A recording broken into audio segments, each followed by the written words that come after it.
کی بات ہے، اور پھر کیوں نہ ہو جہاں اللہ اس کے رسول کا ذکر ہوتا ہے، جہاں اللہ اس کے حبیب کا ذکر ہوتا ہے، اس کی برکتیں انسان اگر سمیٹنا چاہتا ہے تو آپ کو معلوم ہے کوئی محدود برکتیں نہیں ہیں کہ ایک رات میں یہ برکتیں ختم ہو جائے گی۔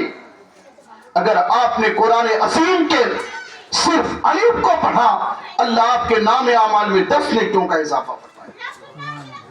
آپ نے با کہا 20 نیکی آ گئی، آپ نے تا کہا 30 نیکی آ گئی۔ جناب شفیق صاحب کو یہ معلوم تھا کہ اگر ہم اللہ اس کے رسول کا ذکر کروائے، قرآن عظیم کی تلاوت کروائے، قرآن خوانی کروائے، تو ثواب اس قرآن خوانی پر میرے ماں باپ کو ہوگا اور کسی کام کرنے سے نہیں ہوگا۔ اس لیے انہوں نے آج اس مجلس کا انعقاد کر کے جو ہے یہ ثابت کر دیا ہے کہ جس میں اللہ اس کے رسول کی رضا ہے وہی کام ہم رہتی دنیا تک کرتے رہیں۔ آپ اندازہ لگاؤ میرے بھائیوں، اللہ کا لاکھ لاکھ احسان عظیم ہے کہ اس نے ہمیں اور آپ کو انسان بنایا ہے، اور کیسا انسان بنایا؟ اشرف المخلوقات بنایا۔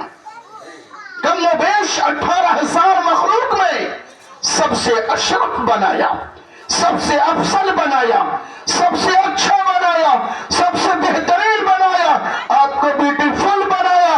آپ اتنے اچھے ہو، یاد رکھو آپ کے اعمال کی کیا ہے۔ آپ اگر ایک قدم چلے، آج اس مجلس میں بیٹھے ہیں نا، یہاں کلمہ بھی پڑھا جائے گا، یہاں نعت شریف بھی پڑھی جا رہی ہے، یہاں خطبہ بھی پڑھا جا رہا ہے۔ آپ کو معلوم ہے کلمہ پڑھا کرو، صبح و شام پڑھا کرو، جب موقع ملے تب پڑھا کرو۔ اللہ کے عرش کے نیچے ایک کالم ہے، کھمبا ہے، سمجھ رہے کیا ہے؟ کھمبا ہے۔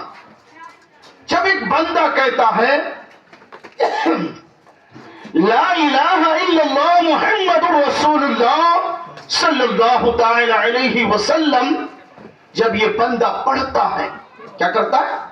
پڑھتا ہے، تو آپ کو معلوم ہے عرش کا پایا جنبش کرنے لگتا ہے، ہلنے لگتا ہے، اور رب تعالیٰ اس پائے سے پوچھتا ہے اے پایا تو ہل کیوں رہا، تو جنبش کیوں کر رہا ہے؟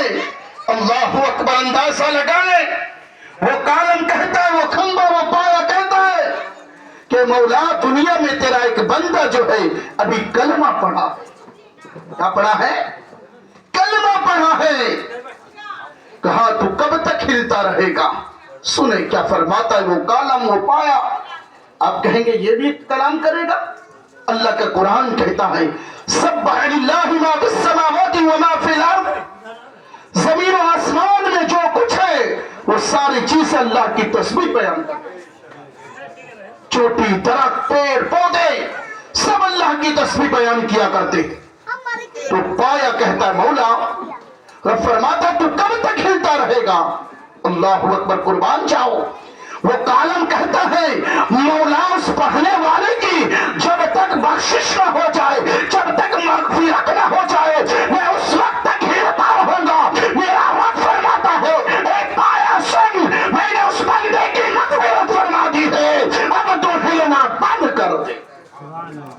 اندازہ لگائیں آپ کتنے بہترین ہو، آپ کتنے اچھے ہو کہ کلمہ پڑھے تو آپ کے اس کلمے پر عرش کا پایا بھی جنبش کرنے لگے، آپ کی مغفرت کی دعائیں کرنے لگے۔ تو اللہ کا لاکھ لاکھ احسان ہے کہ جناب شفیق صاحب نے اپنے والد مرحوم عبدالعزیز مرحوم کے نام سے اس مجلس کا انعقاد کیا۔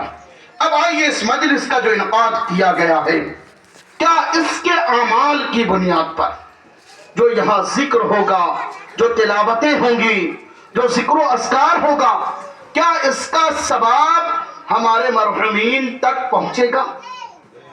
سمجھ رہے نا؟ ہر بندہ جو بھی کام کرتا ہے کسی نہ کسی مقصد کے تحت کیا کرتا ہے۔ آپ پانی بھی پیتے تو ایک مقصد کے ماتحت پیتے، نہیں پیتے کہ پیاس بجھ جائے۔